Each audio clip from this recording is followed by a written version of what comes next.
e o artigo 2º, que tem alguns outros tipos, né, relativamente à sonegação, declaração falsa para eximir-se total ou parcialmente de pagamento de tributo, deixar de recolher no prazo legal, enfim, tem mais alguns outros tipos, com uma pena um pouco menor, detenção de 6 meses a 2 anos. Justamente em razão disso, justamente em razão dessa zona de interseção, né, da RCT com o direito penal, é que no nosso curso de pós-graduação seremos orientados, né, por 2 dos maiores criminalistas desse nosso Brasil, né? Um deles é o Cacai, todo mundo conhece, né?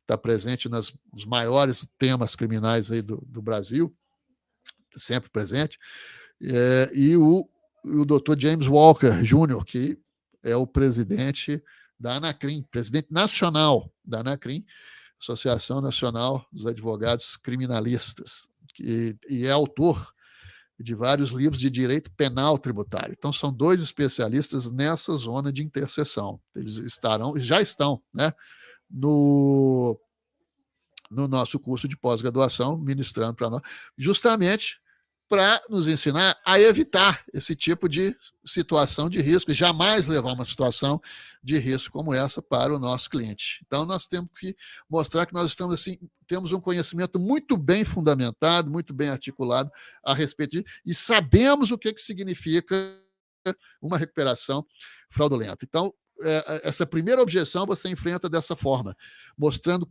com clareza que existe distinção entre uma forma de atuação e outra, e a sua forma de atuação é dentro dos contornos da lei, com todo o amparo legal. E onde as condutas têm amparo legal, né, não há o que temer. Então, é assim que se enfrenta a primeira dessas objeções.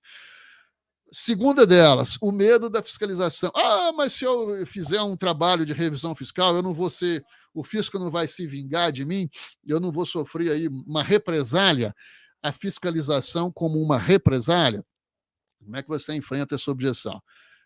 Essa objeção ela é enfrentada situando o empresário no mundo em que ele vive. Você tem que explicar para ele que ele já é... Você está vendo aí o fisco com uma lupa em cima do contribuinte?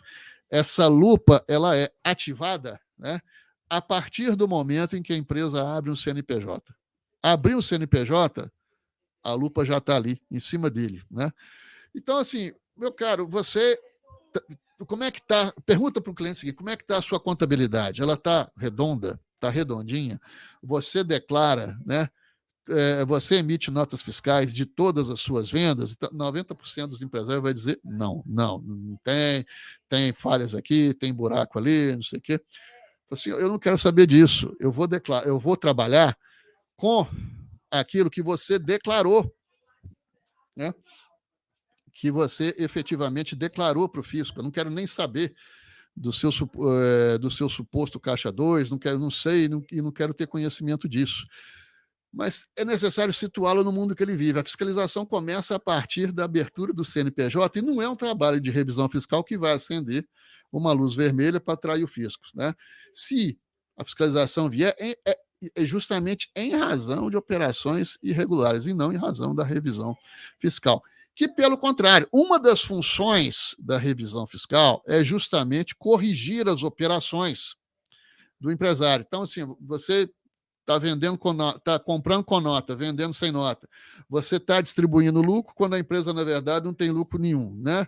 Então, na medida em que apresentarmos um relatório de créditos, nesse relatório nós vamos também colocar lá a sugestão de correção de operações. Pode ser até que uma coisa neutralize a outra, né? Você, por exemplo, terá uma entrada de recursos, mas com aquela retificação, né? Com aquela retificação vai gerar uma obrigação a pagar. Uma coisa neutraliza a outra. Olha, já é uma vantagem para você. Por quê?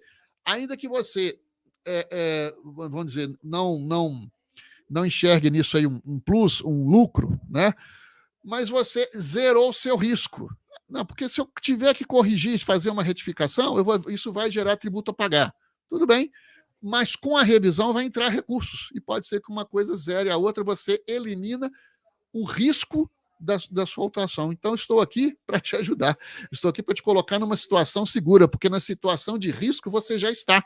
Porque olha a incoerência, você compra com nota, vende sem nota, distribui lucro onde não existe lucro, e vem falar para mim que você não quer uma situação de risco, você já está numa situação de risco, e não se iluda, o fisco já sabe disso, né? Você tem que abrir os olhos do empresário. Olha, você já está, não sou eu que vou te colocar numa situação de risco. Em situação de risco, você já está, né? Então, a minha função, uma delas, é justamente corrigir a sua operação. Tá? Agora, se ele falar para você, não, mas eu não quero corrigir. Não, então aí, se você não quer corrigir a sua operação, é porque realmente você não quer sair da situação de risco na qual você já está. E se tudo isso não convencê-lo, você tem um argumento que eu acho assim sensacional, o melhor de todos que nós, membros da Liga Tributária, temos. Um dos eventos que nós temos no nosso Expert em Recuperação Tributária é a aula do meu ex-aluno, né? Tenho grande orgulho de ter sido professor dele, que é o Mário Santiago, que é o superintendente da Receita Federal, o chefe da 6ª Região Fiscal, né?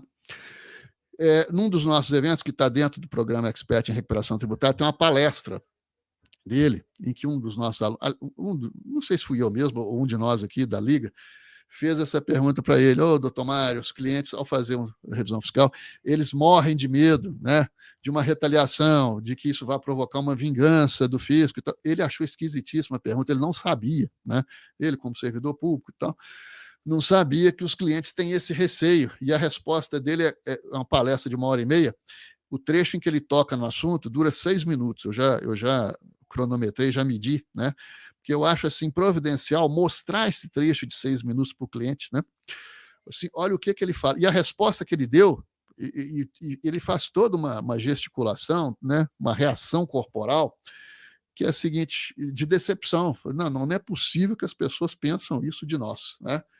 Ele respondeu dessa forma, assim, se a coisa funcionasse dessa forma, eu não estaria aqui. Eu não estaria aqui. Eu teria vergonha